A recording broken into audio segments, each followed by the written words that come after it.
In this video, we're going to take a look at what appears to be a fragment of a giant skeleton. While searching for the Tome of Moses, this researcher states that he found a giant toe bone belonging to an 18-foot tall human giant. As skeptical as it sounds, we have a short clip of this for said bone. Is this the ancient remnants of biblical giants called Nephilim that we have been searching for so long? Let's take a closer look at it. Giants. Yes, giants. So we're going to start off really big. How's that sound? Here's the biggest thing I've got. Estimated. Big toe bone.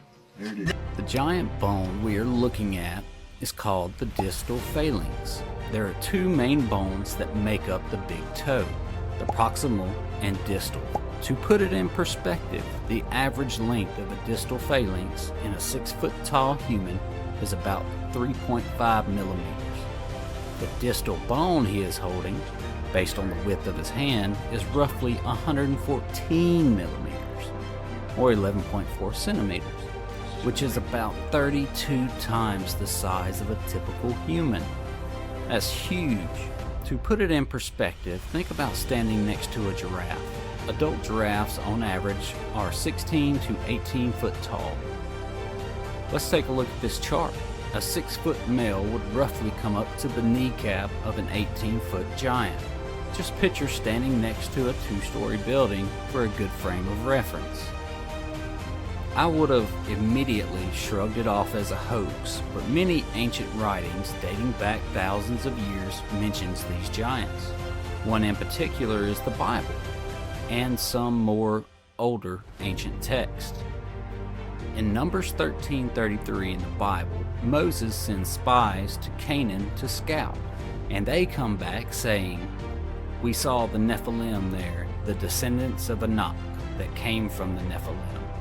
We seemed like grasshoppers in our own eyes, and we looked the same to them," meaning that to those giants we looked like grasshoppers. I believe he was saying that literally. The Book of Enoch describes the Nephilim being as tall as 300 cubits.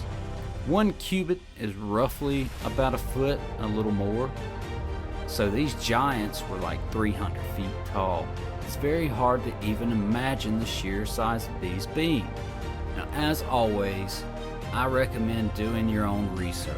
Don't take my word for it. Could this be an animal bone that has been worn down through the ages? Yes, it could be.